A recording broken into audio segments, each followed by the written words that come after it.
Hey everybody, this is Carl back again for another Death Battle reaction video. And since in a couple of uh, days I'll be going to see the Black Adam movie, which I won't do a spoiler review on until Sunday, uh, because usually I have reviews for like new movies by a couple days after I see it on Thursday. But I'm going to be busy all throughout Saturday evening, so we'll have to push it to Sunday. But yeah, Black Adam versus Apocalypse. A lot of people wanted this matchup from the Death Battle guys. So yeah, I had to give it to The Rock because it's The Rock. So it's like, oh, we'll see. But it's like, it's The Rock, and it's like, I followed the dude on Instagram. The dude's great. I mean, like, he's a great guy. It's a shame that him and Vin Diesel was like, got like a weird beef, but not everybody needs to be liked. But wow, those two seem like likable guys. It's like hard to imagine they have any stack between anybody. But anyway, that's a different tangent. But I like The Rock. I'm looking forward to the movie. Apparently, he spoiled a couple of things when he was on Jimmy Kimmel, I think. I'm not going to say it here.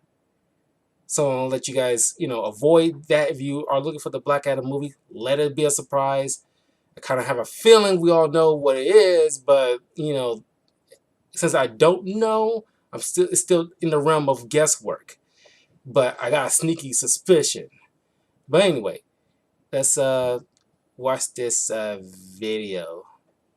This episode is sponsored by BetterHelp. We're faced with challenges in life all the time, especially these days. It feels like it's basically constant. And because of that, it can be overwhelming to learn how to find solutions. A good therapist can teach you to be a better problem solver and make it easier to accomplish your goals, big or small. Therapy can be a great way to work through the problems you've been dealing with in your personal and professional life. It can be great to have someone to Shazam. BetterHelp.com/deathbattle.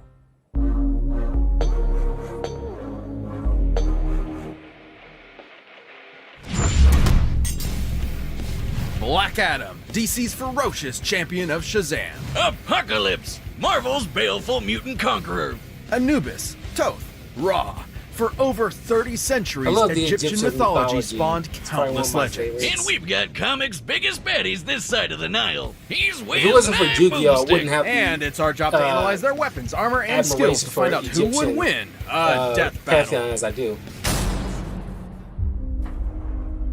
You've heard of Gotham, the Mascara, Metropolis, just a few of DC's unique tourist spots. But there's another. South of the Mediterranean Sea and north of the Sinai Peninsula rests the sovereign nation of Kahndaq. While those spots have Superman and Batman solving crimes like it's magic, Kahndaq's got an actual magic man saving them, Black Adam. Long ago, Teth Adam and his people were enslaved by the conqueror Ebok and his army of barbarians. All he had left was his nephew, Amon. Upon fleeing certain death, the two stumbled onto the Rock of Eternity, a mystic lair that has defended magic since the dawn of time. Here, the two earned an audience with the lair's masters, the excellently named Council of Wizards. Seeing the purity in little Amon's heart, this wannabe Gandalf decked him out with super magic. And being the nice guy he is, Amon shared some magic power with his uncle. Spoiler alert!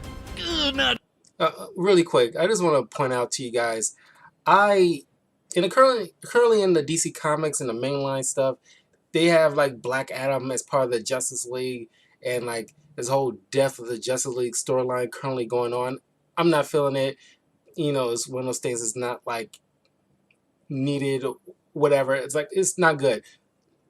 But prior to that, they trying to, because this movie was coming out, they're like, oh, we don't want our readers to get confused with the movie and whatnot, because they try to because it's Dwayne "The Rock" Johnson. We can't have him be like a bad guy in our, like Black Adam be a bad guy in our comics, because they'll confuse the two. And like, we try to make some sales here. So we're going to have to make him accepted in the Justice League. And it's like, no. That's the movie thing. They do their own way. Keep it in the comics, the fact that at most he's an anti-hero. He's no different from like Dr. Doom, having his own sovereign country, and like doing his own thing, and it more often than not doesn't align with what the credence is with the Justice League's moral values, because he has the whole Black Adam has like the by any means necessary kind of mentality at the most, and it's like it's just like no, he wouldn't even want to be part of the Justice League, and so it's like it's a whole thing. It's like I don't agree with it. Some forcing. It's like what like some of the Disney live action things trying to make trying to make bad guys won't keep the bad guys as bad guys. That's the point. I'm trying to let the bad guys be bad guys and stop trying to give them sympathetic, motivations or backstory or force them into good person qualities. It doesn't work. It's stupid. Not his best idea. They returned to Kahndaq to free their people, but their methods reached an impasse. Amon wanted to use his powers to resolve matters in a peaceful fashion. However, Teth Adam desired vengeance, emancipation through slaughter. So Uncle Teth sat his nephew down, man to man, looked him straight in the eyes, and then frickin' killed him. Then used his borrowed power to steal the rest of the super magic. You know what they say? No nephew, no problem. With the full might of the wizards at his fingertips, Black Adam annihilated the barbarians and freed his city. Suffice to say, he's not exactly your typical hero. Even the superhero A-listers don't try him, and for good reason. Kmart Merlin here didn't give Adam some nerdy wand, but that dope shit, the living lightning. While it may function just like real lightning, this living lightning is among the most potent spells in comics history. It's magic lightning. You ever see normal lightning kickstart a giant's heart and juice up the Flash? Because Black Adam's lightning did, and activating it is as easy as saying the magic word, Shazam! Wait, hold up, that's Billy's word. Shouldn't he shout like, Black Adam or Shazoo? Remember, Kmart Merlin? This is Mamaragan, the mightiest of the wizards. To better protect the multiverse's magic, he promotes individuals to be his mythic champions. Black Adam is one of the first. So kind of like Shazam with another name. I like my idea better. Shazoo! It really lets you know you gotta be quiet, like when you're in a zoo or, the animals will kill you. Wait, is that not a real thing? Can I talk at the zoo? But when Teth Adam shouts his magic word, lightning pours from the clouds, transforming him from meager human to wizard Jesus, and vice versa. Simply put, Black Adam is imbued with the powers of God. Well, gods, plural, as his gifts come from multiple mythological legends. At first, he got juiced up from the Greek gods. Zeus, Atlas, Herc, all those buff guys and gals. But it didn't really work out though, cause he kinda died. Yet Kahndaq craved for their hero's return. So Black Adam's most devoted followers collected all of his ashes and prayed their hearts out. This time to their own pantheon. Goodbye, muscles, and hello, bird people. Black Adam was reborn, now with the powers of the Egyptian pantheon. Gods like Shu, Amun, and Horus gave Adam the basics: super strength, speed, flight, and an undying body. But the real magic's with the other three. The power of Aten channels the living lightning throughout his entire body for combative purposes, and the wisdom of Zehuti improves Black Adam's strategic thinking. It's a council of knowledge from the gods that clues Black Adam in on how to defeat his enemies. Like for instance, when evil Joker Batman drove Billy mad, Billy went all King Shazam on Kahndaq. But guess what? Zehuti had Black Adam instinctively lead Billy into a trap to destroy his ass with the power of Sunday prayers. Hallelujah! Holy shit! And finally, the courage of Mehen. Besides minor healing and resistance to mental attacks, Mehen's power granted Black Adam an indomitable will. It's got him through some really rough patches. His family? Dead.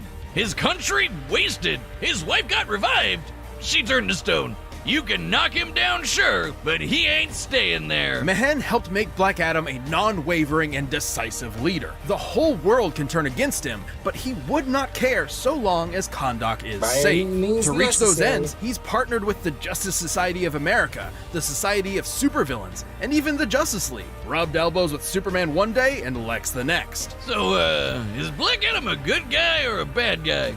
Neither. Only the side that benefits his people matters. He's not concerned with morality, and his brash nature is frequently misunderstood. It's what led to the entire JSA jumping him.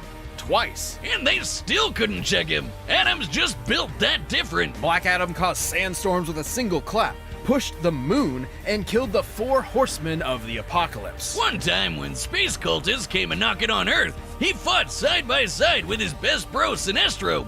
Afterward, when the Yellow Lanterns dipped and took their rings with them, Sinestro let Black Adam keep the one he got.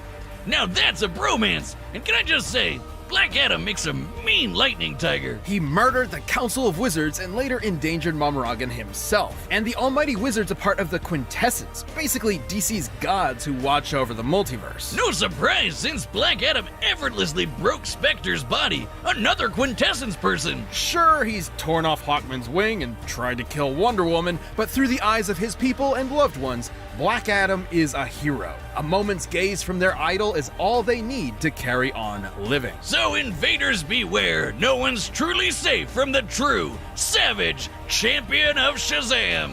Ah shit, I was kinda hoping I'd transform there. Shazoo! Unlock dual double XP with a collar.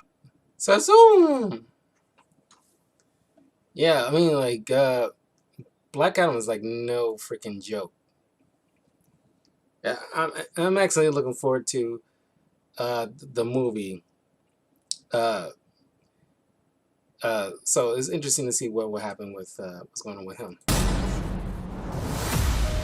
Let me tell you about one of my favorite graphic novels. It spells the end of all days, when madness reigns supreme and order is shattered, mounted upon white horses, death, destruction, pestilence, and famine bring about a world anew. It gets dark as shit, like literally, and I'm there for it. Are you talking about the Bible? What?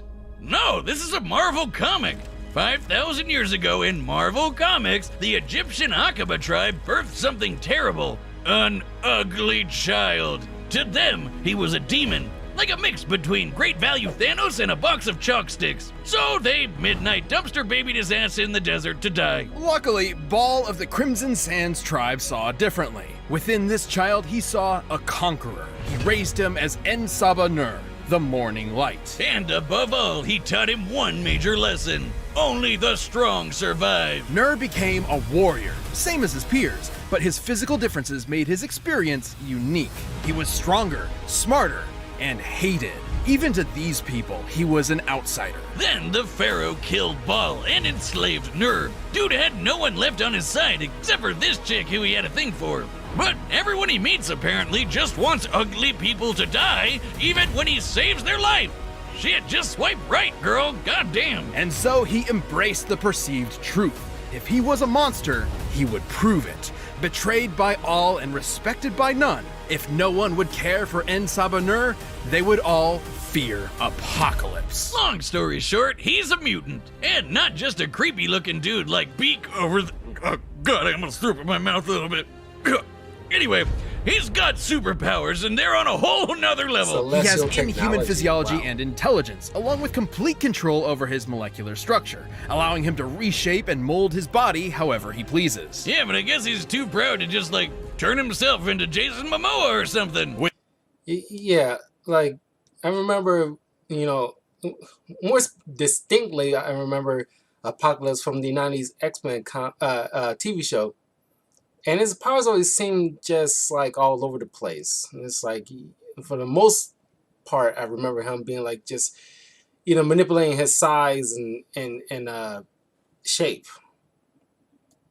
With a combination of his not-so-screwed tight tactical brain and prowess, Apocalypse conquered Egypt, leading it into a prosperous age with an iron fist and an ocean of blood. He'd then set his sights on the very world itself. Just one problem. The world had a bunch of X-Men and Avengers running around stopping his world domination. To accomplish his big dream, Apocalypse needed something more. But that would all change upon the arrival of a certain mutant messiah.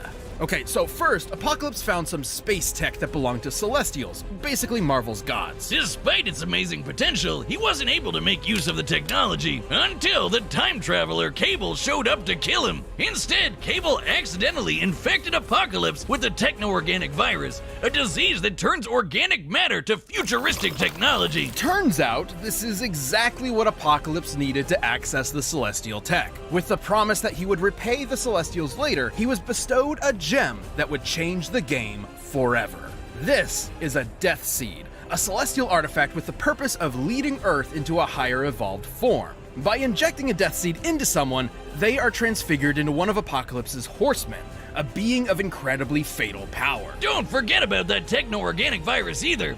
Controlling the virus means controlling all technology with your mind. Cable couldn't tame it, but Apocalypse's power is so vast, he had no issues controlling it. So, take a God Pyramid, add a super tech virus, multiply the X gene, and what do you get? An Apocalypse who is unrecognizable from his meager past. With these three under his command, any superpower you can think of is now at his disposal. Apocalypse can tell. The official Marvel handbook states he could have any power he desires. In most cases, he also uses his own blood to give others powers and abilities beyond their original capabilities. I think that's Blast pretty true. all sorts of energy, turn invisible, regenerate limbs, read minds, and friggin' fly.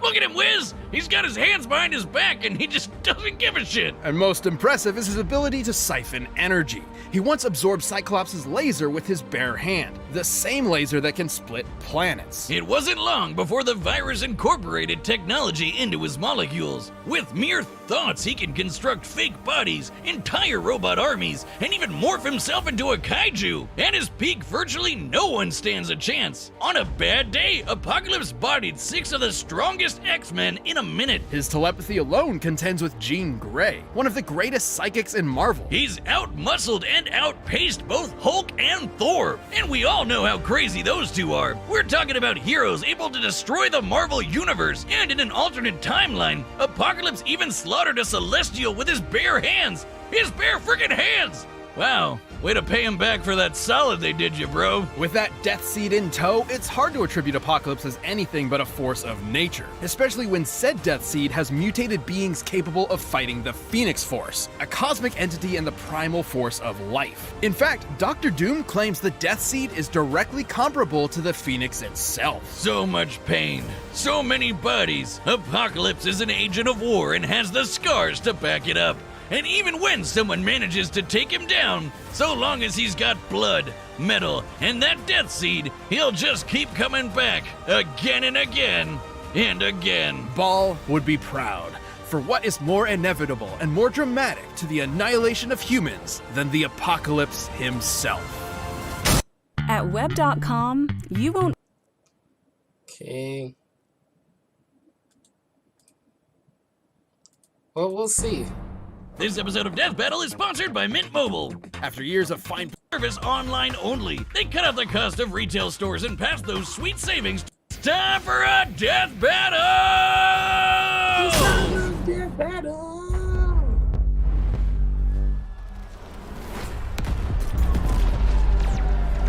Nice graphics.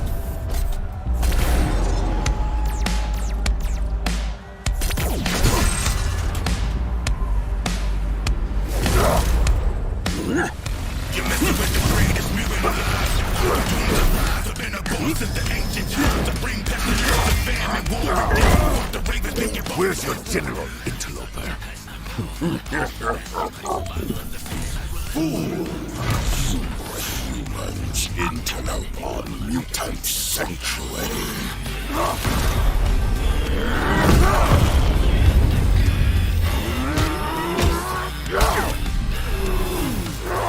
Shazam!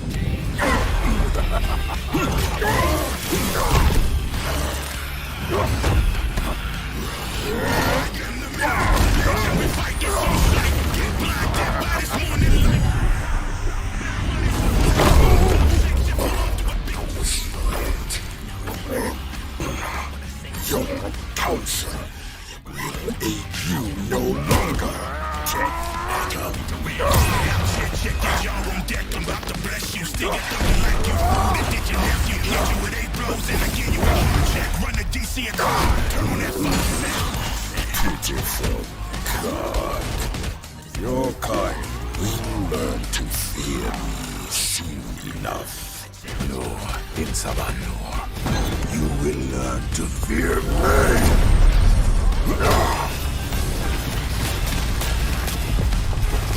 Oh crap.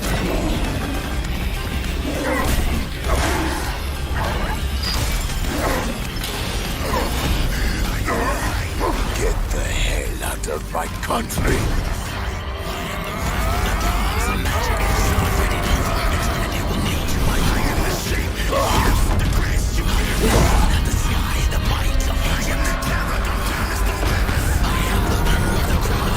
I refuse to relinquish my home to you heretics. Shazam!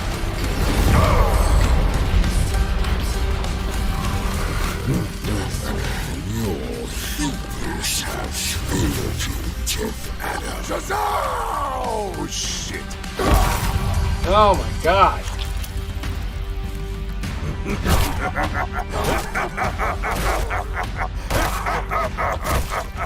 I never offered you a choice.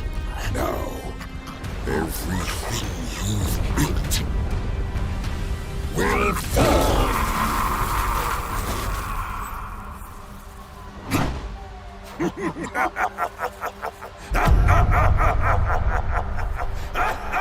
Oh my god. KO! And Sabanur sure brought the apocalypse to Kahndaq. And our camera, goddammit! Wiz, that's gotta be like, what, 30 whole dollars? Fuck, man. This result surprised us. For what it's worth, both Black Adam and Apocalypse displayed ludicrous levels of godlike ability. Both of their power supplies compared to cosmic beings like the Phoenix and Super Gandalf. And both fought heroes like Thor and Wonder Woman. Right, the victor could not be deduced by strength and speed alone. Rather, it depended on how their abilities countered each other. In that regard, Apocalypse held many advantages. For starters, he could one-up the Living Lightning. For almost any power Black Adam had, Apocalypse had a better version of it, and then some. Frankly, half of Black Adam's pantheon granted him abilities that Apocalypse possessed through his mutant genes alone, notwithstanding all his other abilities from Celestial Tech, the Techno-Organic Virus, and the Death Seed. Well, Black Adam did have something Apocalypse didn't. The wisdom of Sahudi. Big Brain God could definitely clue him in on that Death Seed stuff. And without a Death Seed, Apocalypse would not have fared nearly as well against Black Adam's strength and tenacity. So to win, Black Adam would have needed to figure out how to destroy the Death Seed, but Apocalypse could defend against that and had way more options for his own victory. His telepathy got the best of Jean Grey, and there's no reason Apocalypse couldn't mind-read Black Adam.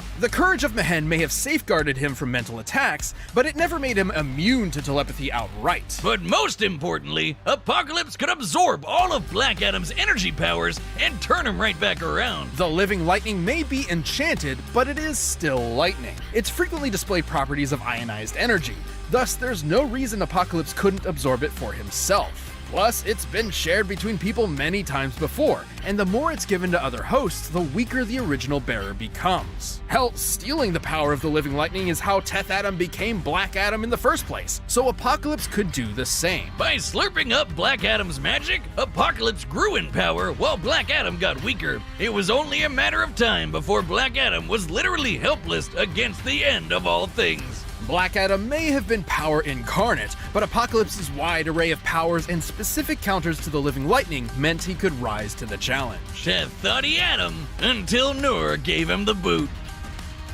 The winner is Apocalypse. Yeah.